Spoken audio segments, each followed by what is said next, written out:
Nah, sekitar setengah 12, posisi gue bener-bener belum tidur pada saat itu. Jadi di malam hari itu gue kayak ngedenger suara rombongan. Rombongannya itu dia nggak 5 orang 6 orang, dia ramean bang. Nah di situ gue penasaran, gue pikir pada saat itu, wah ini ada pendaki nih gitu kan, malam-malam. Nah coba gue intip tuh dari dalam tenda gue ngintip, ternyata yang gue lihat itu bukan pendaki bang. Ini orang bawa apaan? Kok kayak panjang-panjang gitu bang? Ya bisa gue bilang itu kayak sajam.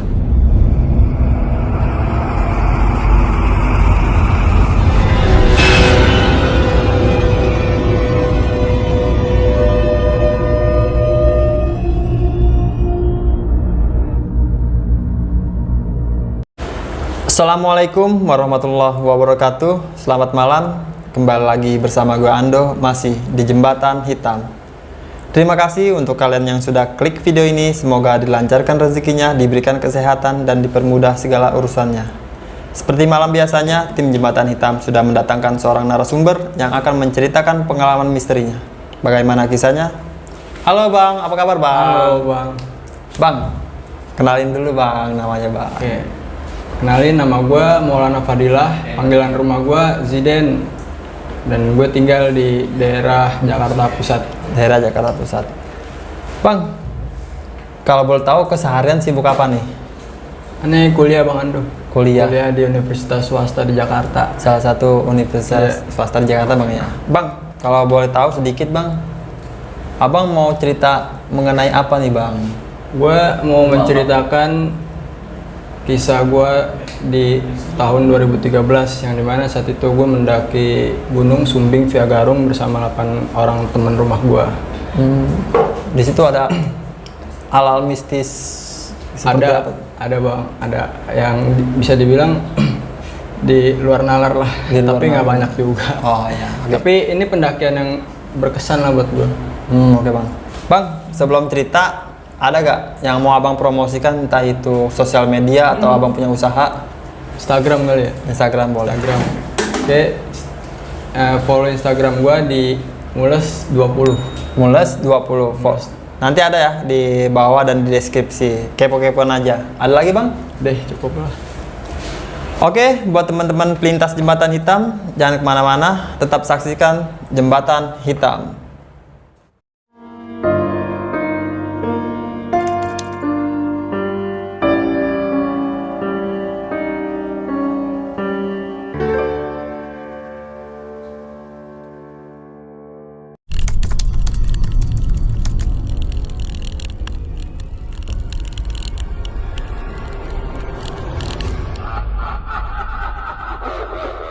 Assalamualaikum warahmatullahi wabarakatuh. Jadi di sini gue mau menceritakan tentang pengalaman gue mendaki Gunung Sumbing di tahun 2013 bersama 8 orang teman rumah gue. Jadi saat itu gua orang nih lagi pengen berlibur ya, cuman masih bingung liburan kemana karena kita kan juga udah sering tuh ke pulau. Jadi si teman gue ini namanya Hairul ngerekomendasiin gimana kalau kita naik gunung gitu kan. Nah, naik gunung apaan coy? Ada nanya, Gunung Sumbing di Jawa Tengah, dia bilang gitu. Wah boleh tuh, boleh. Nah singkat cerita, gue merencanakan lah harinya. Jadi gue jalan lagi tuh hari Jumat, cuman bulannya gue nggak tahu, lupa. Hari Jumat gue berangkat dari rumah gue, dari Tamburan menuju ke terminal Kampung Rambutan. Nah, gue berangkat ini dengan 8 orang teman gue. Hairul, Pajok, Adil, Caup, gue, Mas Ade, dan 2 anak kebon jeruk yang gue lupa namanya.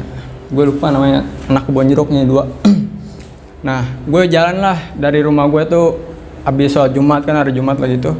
Jadi gue jalan ke Kampung Rambutan. Setelah sampai Kampung Rambutan, kan Hairul nih yang benar-benar sering nih naik ke gunung gitu kan. Dia sering naik ke gunung Jawa Tengah gitu. Nah dia yang nyari bis nih. Nah singkat cerita dapatlah bis Sinar Jaya. Akhirnya jam sore abis asar pada saat itu gue berangkat bersama teman-teman gue dari Kampung Rambutan ke Terminal Wonosobo di Jawa Tengah. Nah di perjalanan ini pada waktu malam hari ya teman-teman gue kan saat itu udah pada istirahat lah, yang mempersiapkan energi gitulah, udah pada tidur. Nah gue masih belum tidur nih karena emang gue udah banyak tidur pada siangnya gitu kan. Jadi gue kayak bete mau ngerokok ke belakang ke belakang ruang smoking kan di dalam bis gue itu. Jadi ada ruangan untuk merokok, ada smoking areanya. Nah gue ngerokok lah tuh di belakang. lagi ngerokok gue sembari ngeliat pemandangan kan. Nah di situ entah emang halu atau gimana gitu kan. Jadi pada saat itu kan pemandangan itu kan malam hari dan pemandangannya itu cuman ada pohon-pohon gitu, pohon-pohon dan persawahan. Ada di satu momen ketika gue ngeliat pohon pisang. Nah pohon pisangnya itu kan warnanya hijau ya, jadi sebelahnya itu ada kayak putih-putih gitu, putih-putih, cuman dia tinggi dan bentuknya itu ya menyerupai pocong. Ya itu cuman penglihatan gua aja, dan itu juga emang cuma sekelabutan gitu doang. Jadi ya masa ya bener pocong sih gitu kan, jadi nggak terlalu gue hirauin lah. Nah setelah itu ya udah akhirnya udahlah gue mutusin untuk tidur istirahat. Singkat cerita gue nyampe Terminal Wonosobo itu abis subuh. Setelah subuh jam 5-an lah gue nyampe Terminal Wonosobo, dan di situ gue makan lagi, istirahat lagi. Nah menjelang pagi ada seorang bapak yang nyamperin kelompok gue dan dia bilang, "Mas, mau mendaki kemana?" Dia bilang kayak gitu kan. "Saya mau mendaki ke Gunung Sumbing." Pak Jok bilang kayak gitu. Sumbingnya mau lewat mana kata dia gitu. "Garung Mas," katanya. "Oh Garung, ayo sekalian, kebetulan kita juga lewat situ." Nah si bapak-bapak yang nyamperin kelompok gue ini ternyata dia supir elep. Jadi ya udah gimana nih kesepakatan anak-anak, dan akhirnya gue setuju buat ikut sama bapak ini. Nah pada saat itu kan lagi prepare di rumah, itu gue beli konsumsinya itu belum sepenuhnya, jadi kagak semuanya gue beli pada saat di rumah. Nah pikiran teman gue ini si Hairul, dia bilang nanti beli sisanya di Wonosobo aja coy kalau udah sampai, jadi kita bawanya nggak terlalu berat. Nah di situ ya udah gue setuju aja, gue yain gitu kan. Nah pada sebelum jalan dari Terminal Wonosobo ke pos Sumbing via Garung, di situ gue sempet belanja konsumsi buat yang kurang-kurang lah gue lengkapi pada saat itu ya kan. Nah singkat cerita ya udah tuh udah belanja, dan akhirnya jalan lah gue sekitar pukul 6:30 atau jam 7 lah gue jalan. Udah rame tuh gue jalan dari Terminal Wonosobo ke Gunung Sumbing, pos Gunung Sumbing via Garung. Pas sampainya gue dari Terminal Wonosobo ke pos Sumbing via Garung ini, di sini ada kejadian kocak.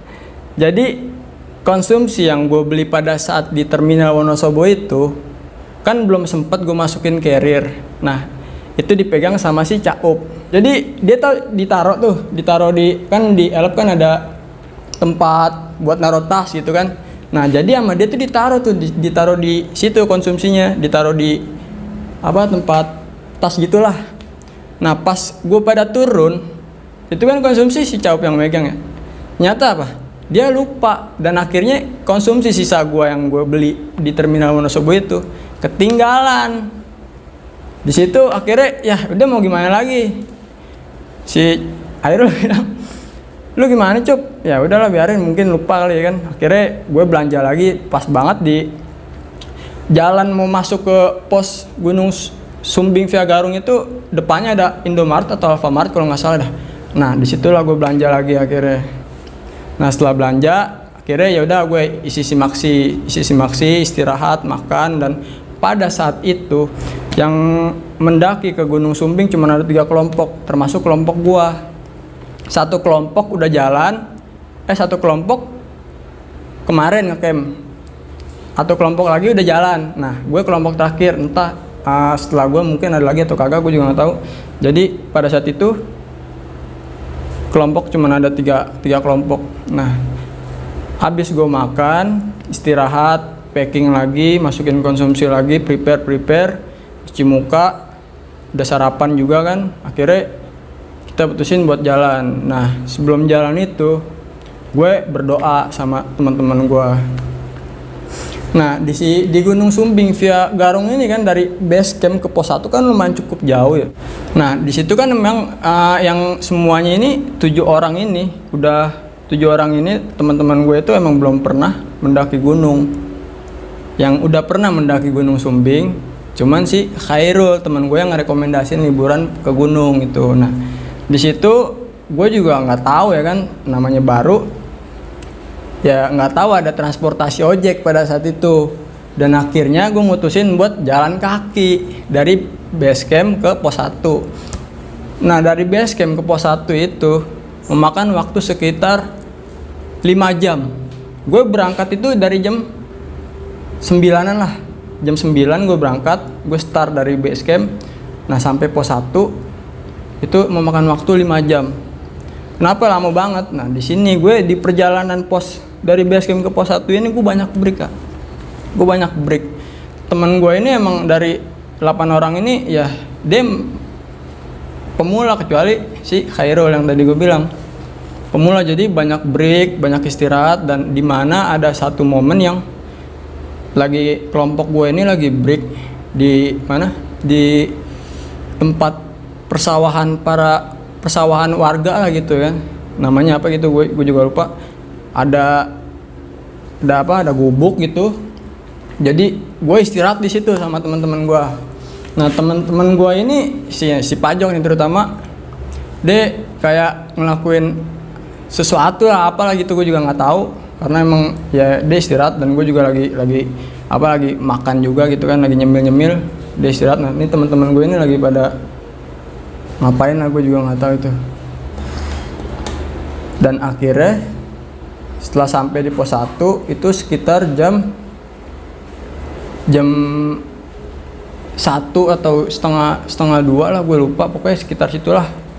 Masih terdengar azan, pokoknya sehabis azan gue sampai tuh di pos 1. Nah gue istirahat lagi tuh di situ.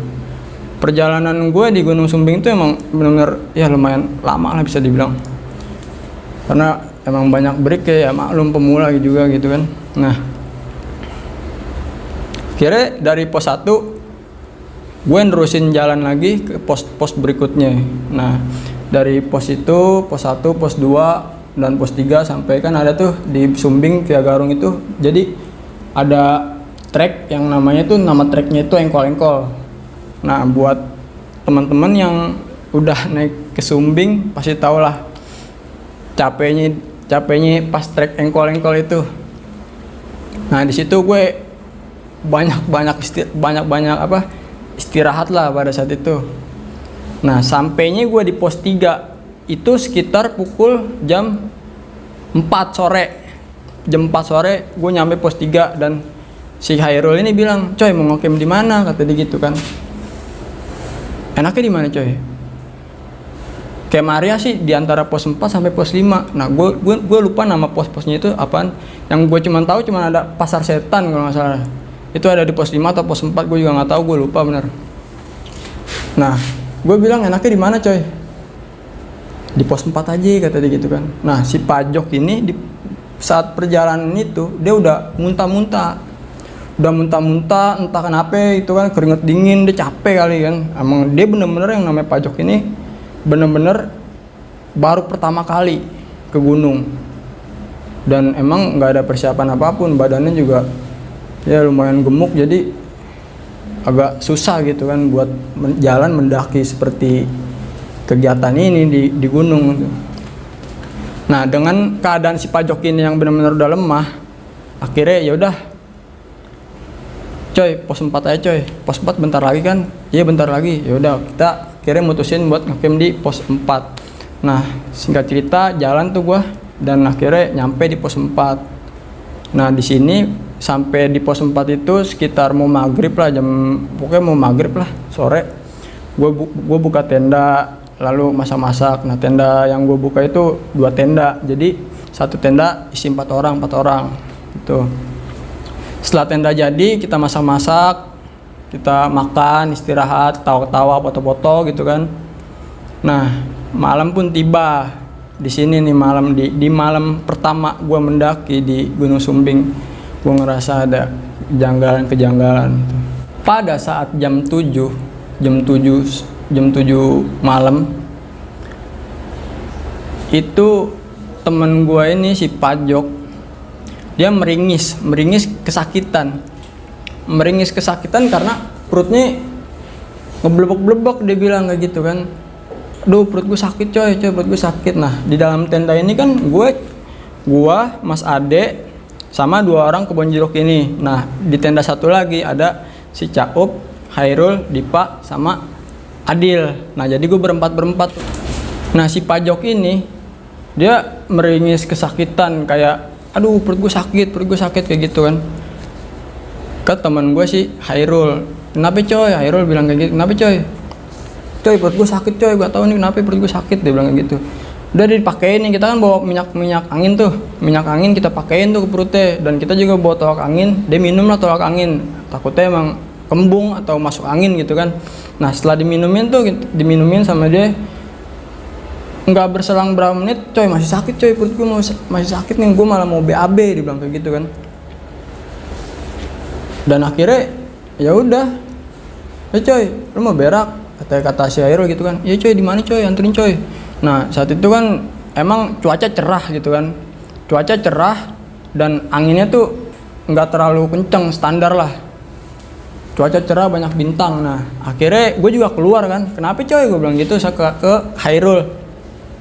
Kata Hairul, nih Pajok mau BAB katanya. Ya udah coy anterin aja coy, jangan lupa digali, gue bilang gitu kan. Iya coy siap, kata Hairul gitu. Nah gue juga ya ibaratnya percayalah sama si Hairul. Hairul kan udah sering juga gitu kan mendaki dan pasti tahu tata aturan tata keramanya di gunung lah. Dan akhirnya si Hairul ini nganterin si Pajok buat BAB. Karena si Pajok ini benar-benar udah nggak tahan gitu kan sama perut yang sakitnya itu, akhirnya dia ternyata tuh berak di sebelah tenda gua. Ya 5 meter lah dari tenda gua, dia berak di situ bang. BAB-nya di situ. Emang itu rumputan. Jadi kita tuh ngecamp tuh kan di jalur ya, ini jalur. Nah di kiri kanannya itu emang tanah landai. Tapi tanah landainya itu yang ke bawahnya itu agak curam gitu kan, red gitu lah. Curamnya itu cuman sekitar ya 3 meter lah. Jadi kalau ke bawah itu langsung pohon. Tapi entah itu emang masih tanah atau langsung jurang, kita nggak tahu dah. Nah si Pajok ini BAB-nya di situ bang. Jadi cuman nggak digali, dia cuman BAB udah begitu aja, kagak disiram juga. Jadi kan langsung masuk tuh ke situ, ke pohon-pohon. Nah gue di tenda itu nyium yang bau-bau nggak sedap karena emang si Pajok ini BAB-nya deket banget sama tenda gue gitu kan. Jadi kecium, gue bilang, wah lu BAB di mana, gue gituin. Dia nggak ngejawab nih, lanjutin aja tuh ritual dia tuh ya kan, yang namanya udah sakit lah, udah biarin lah, gue bilang gitu kan. Akhirnya ya udah setelah dia BAB tuh udah dia cebok pakai ya tisu basah dan udah kembali lagi dah ke camp gitu kan. Nah di situ masih ngobrol-ngobrol lagi dan Pajok ini perutnya udah nggak ngerasa sakit. Dan ternyata emang rasa sakit yang Pajok alami itu dia pengen BAB bang. Cuman dia takut dan dia nggak tahu gimana ini BAB di gunung gitu. Dan akhirnya minta anterin sama si Hairul. Nah saat malam itu setelah Pajok BAB, gue kan mutusin buat istirahat nih di dalam tenda. Nah si Pajok dan yang lainnya tuh teman-teman gue yang di tenda depan gue pada istirahat juga, mungkin udah ada yang pada tidur kali kan. Si Pajok ini udah nggak ngeringis kesakitan lagi karena emang ya perutnya udah dibuang itu isinya, isi perutnya gitu, jadi udah aman lah gitu. Dan akhirnya gue coba untuk istirahat. Nah, saat itu gue cuman sempat memejamkan mata, tapi gue nggak tidur bang. Gue nggak tidur karena gue ngerasa kok ini angin kenceng, mulai kenceng. Nah, saat itu jam menunjukkan pukul 10:30, jam 10 lewat lah, pokoknya 10:30 gitu kan. Angin ini mulai kenceng, bur ya, sampai berembus ke tenda gue tuh kayak bur kenceng gitu lah kan, angin gunung kok. Di situ gue kayak wah udah mulai angin nih. Nah, gue coba ngintip tuh keluar, mulai wah kabut. Jadi pada saat itu cuaca yang benar-benar cerah tiba-tiba berubah jadi angin kenceng dan kabut. Posisi gue saat itu gue cuman bilang mungkin emang di gunung ya kan, susah buat ditebak gitu situasi kedepannya gitu kan. Yang namanya di gunung emang ya gue masih maklum lah.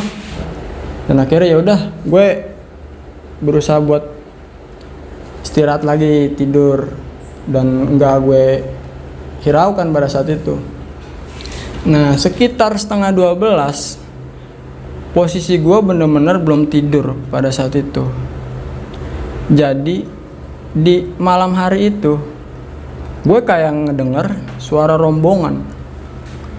Rombongannya itu dia nggak 5 orang 6 orang, dia ramean bang, ramean ya, sampai suara tapak kakinya itu kedengeran. Nah, bahan tenda gue itu kan kayak bukan transparan ya, tipis transparan, dan kalau gue ngelongok ke depan itu samar-samar kelihatan ke depan gitu kan. Nah, di situ gue penasaran, gue pikir pada saat itu wah ini ada pendaki nih gitu kan, malam-malam. Nah, coba gue intip tuh dari dalam tenda gue ngintip. Nah, ternyata yang gue lihat itu bukan pendaki bang. Gue ngelihat sosok rombongan yang dimana gue lihat matanya itu merah nyala, dan yang namanya pendaki gitu kan, itu kan kalau mendaki malam pasti menggunakan headlamp ya kan. Mustahil mendaki malam nggak menggunakan headlamp, itu mustahil. Nah, mereka orang ini kagak pakai headlamp bang, dan pakaiannya itu kayak pakaian masyarakat dulu lah, orang-orang dulu. Pakaiannya itu pakaian seperti pakaian orang dulu. Ada yang cuman pakai celana pendek lalu kaos gitu kan, cuman kaosnya gue juga nggak bisa jelasin bentuknya gimana ya, dia cuman kaos aja oblong gitu kan, dan celana nggak pakai sepatu, nggak pakai sendal, dia nyeker. Nah, gue lihat itu rombongan itu rame bang, rame, jalan tuh jalan dari bawah itu tiba-tiba berhenti pas di pertigaan. Ini kan kalau ke kiri itu kan tenda orang lain ya. Nah, gue ada di tenda gue, posisi ada di kanan. Nah, pas dia jalan tiba-tiba dia berhenti lalu natap ke tenda gue. Di situ gue perhatiin, ini orang bawa apaan? Kok kayak panjang-panjang gitu bang? Ya bisa gue bilang itu kayak sajam. Satu orang itu bawa semua bang, bawa sajamnya itu satu orang di tenteng semua sama dia. Gue lihat, gue perhatiin, gue tegesin, dia tuh kayak bilang nih ke mereka satu sama lain tuh ngomong, cuman yang gue nggak ngerti bahasanya. Gue bisa pastikan bahasa yang digunakan mereka ini bukan dari bahasa awam di Indonesia lah, bisa dibilang gitu kan. Gue juga nggak ngerti dia ngomong bahasa apaan, cuman nadanya tuh tinggi bang, nadanya tinggi, begitu lah kan. Nah, dari mereka ini ada yang nunjuk ke tenda gue, kayak gini, gitu ya, begitu lah nunjuk. Nah, pas dia nunjuk kayak gini, situ gue jiper bang.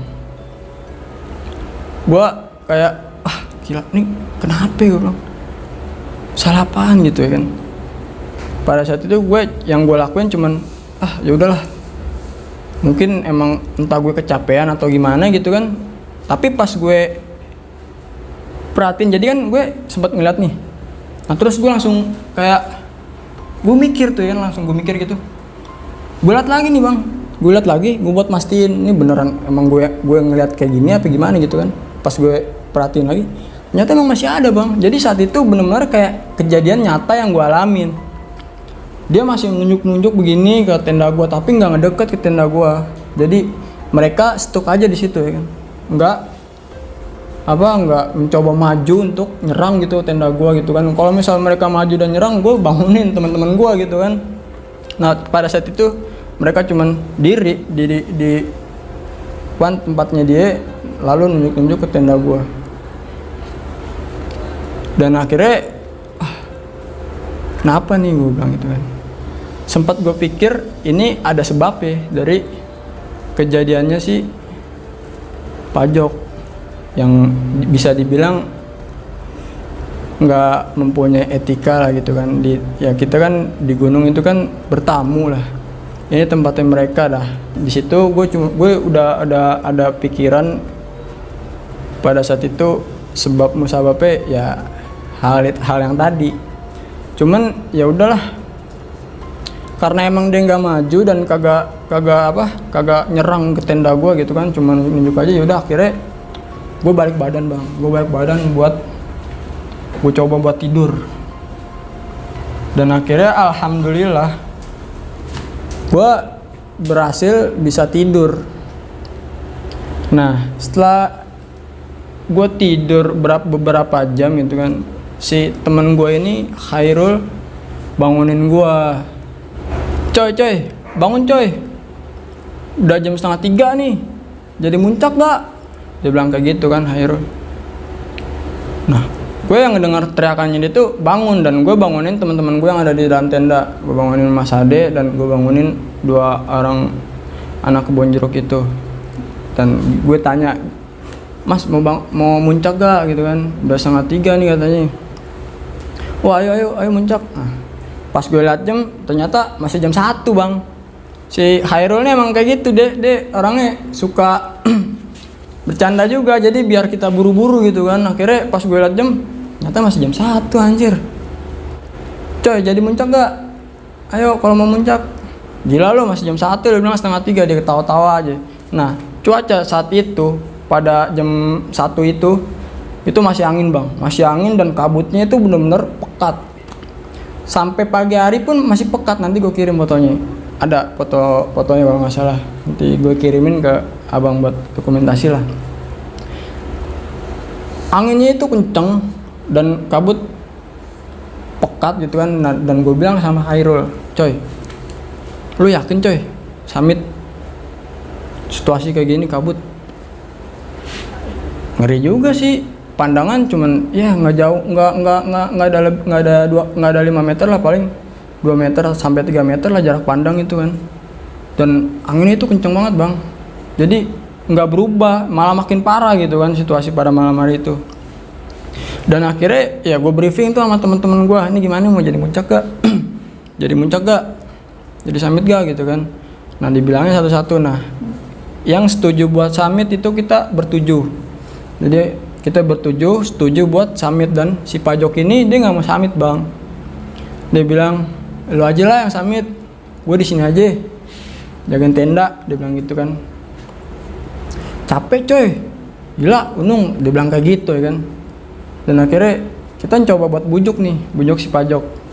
Ya janganlah, udah capek, kita bareng-bareng gitu kan.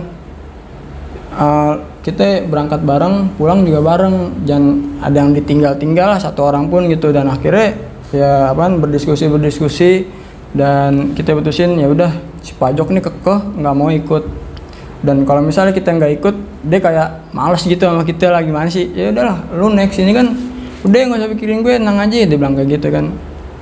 Serius nih, ya serius. Dan akhirnya ya udah coy, gimana coy, mau summit gak? Dan emang kita juga kan bawa temen juga kan, nggak enak kalau misalnya perjalanan ini gagal karena 1 orang gitu kan. Dan akhirnya kita putusin bertujuh ini untuk summit. Nah pada mau pada kesempatan gue summit ini, jadi gue dan 7 orang temen gue ini cuman makan makanan ringan bang. Jadi gue gak sempet buka kompor, nggak sempet masak gitu kan, karena emang bener-bener anginnya itu kenceng saat itu. Gue mau nyalain kompor di dalam tenda juga, angin tertiup masuk kenceng banget. Dan ya udah, akhirnya kita cuman bawa cemilan-cemilan biasa bang, cemilan-cemilan biasa kayak wafer gitu kan, ciki-ciki, dan air minum kita bawa gitu kan, kita bawa 2 liter air minum. Dan akhirnya ya udahlah, karena emang dari sebelum kita tidur itu kan udah makan banyak gitu kan, mungkin masih merasa kenyang pada saat itu. Dan akhirnya ya udah kita berdoa nih, bertujuannya kita berdoa, yang dipimpin sama Khairul gitu kan, berdoa biar tujuannya juga agar dipermudah gitu dan diselamatkan gitu kan. Dan setelah berdoa kita jalan nih bang, itu bisa dibilang gue nekat pada saat itu.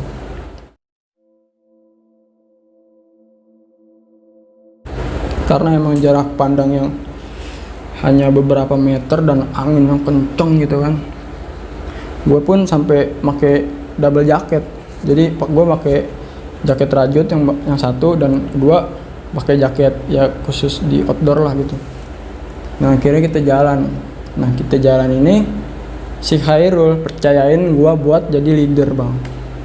Nah di sini gue disuruh mimpin sama Khairul, yang dimana posisi gue itu sama sekali belum pernah naik Gunung Sumbing via Garung, cuman bermodalkan peta.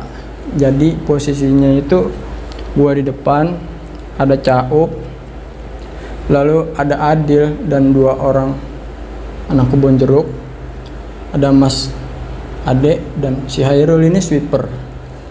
Nah ya udah gue jalan lah tuh dengan baca Bismillah, gue jalan gitu kan. Akhirnya setelah kita jalan tuh sampailah gue di pos 5, yang namanya pos itu kalau nggak salah Pasar Setan.